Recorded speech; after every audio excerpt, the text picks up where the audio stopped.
What is up, guys? In today's video, I'm going to be going over everything you need to know about Fortnite's new Star Wars update. As always, if you guys do enjoy this video, remember to give it a like, subscribe if you'd like to see more, and if you would like to support me in the item shop when getting any of these Star Wars skins, my code is EvolveJake. It's underneath the webcam at all times. So, like similar Star Wars updates or like past Star Wars updates, the lightsabers are back, but you get them differently than how you did in the past.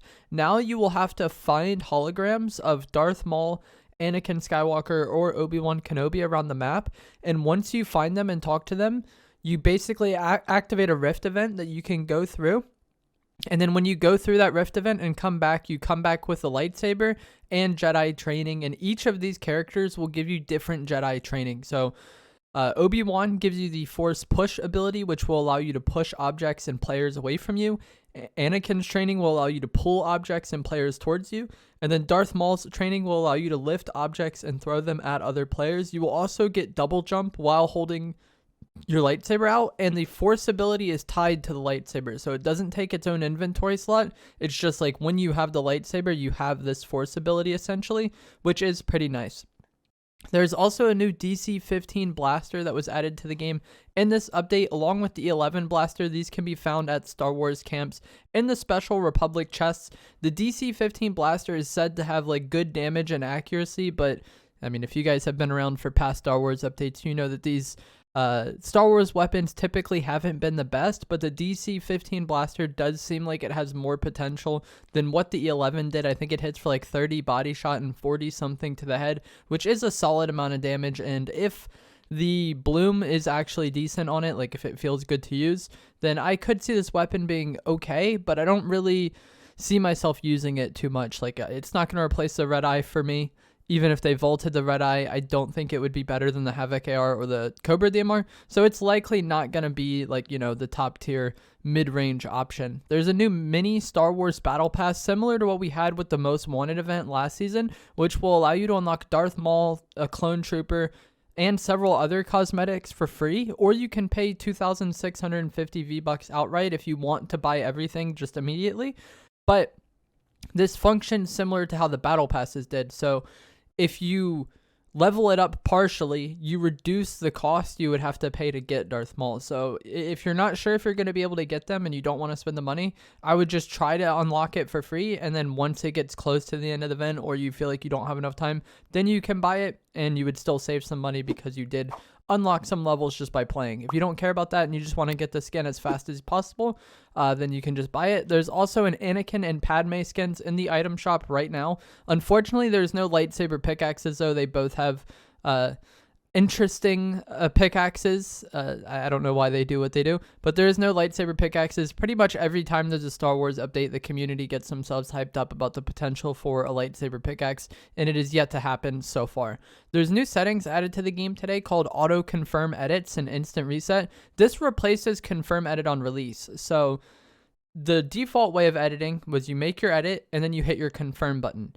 Edit on release came out, and then you made your edit, and then once you released your selection button, the one you use to like pick the squares you're editing out, that is when it would confirm.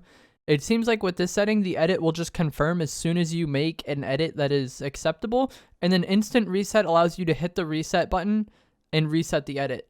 Like how I explained it before, originally with resetting, you would go into your edit, you would hit reset, and then you would have to hit your confirm button again. And on controller especially, this was not ideal.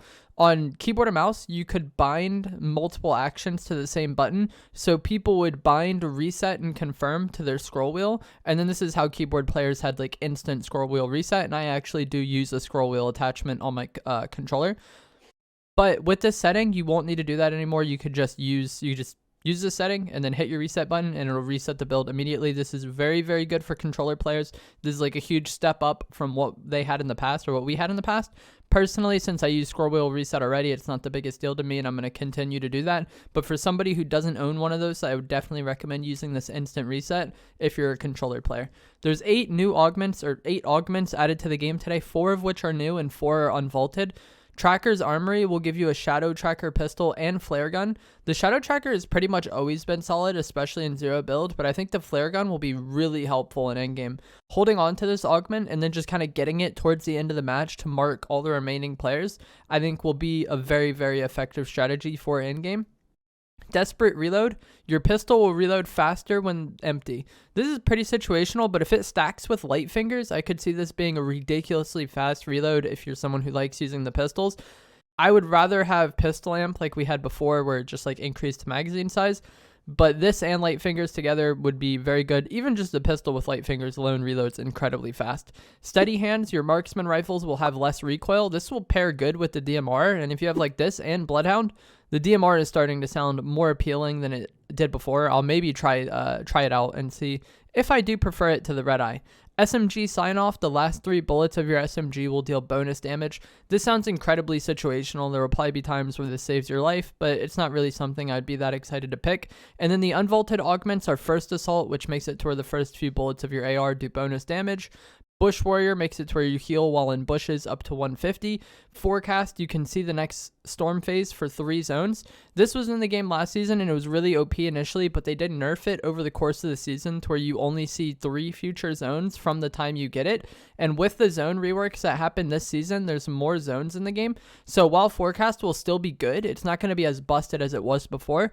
I would recommend holding on to this until like 6th zone or so. If you can get it in 6th zone, you'll see into 9th zone, and that will probably be the point at which you'll win the game, especially at 0 build. And then Mythic Munition was added back, which is the Mythic Tactical Pistol. I know a lot of people loved that weapon last season, myself included, but without Pistol Amp, I'm not really sure if I'm that excited to get it. Grind rails have been added to shattered slabs, and there's also more cracks that have formed around the island, along with random earthquakes that will happen from time to time, and it's likely what is causing the earthquakes. And lots of people think there will be a volcano event towards the end of this season, so maybe the earthquakes are building up to that. But that is going to be it for today's video. Let me know down in the comments below what you think of the Star Wars update, what you think of these unvaulted augments, instant reset, all of that. If you guys did enjoy the video, remember to give it a like, subscribe if you'd like to see more, and I'll see you guys in the next video. Thanks for watching.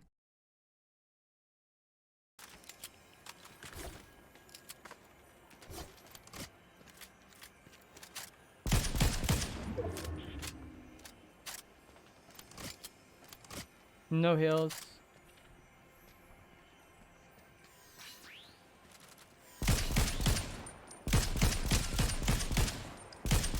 Dang. I would have liked to have gotten like good damage on him there.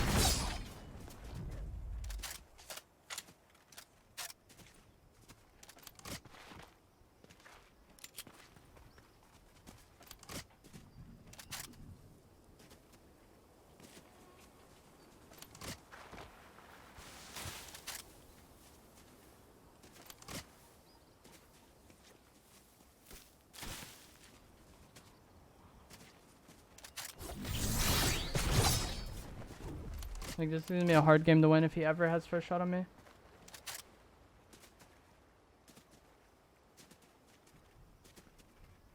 You just got away and hid somewhere. He's in that bush. Doesn't help that my frames are fucking out the window because it's Mega City.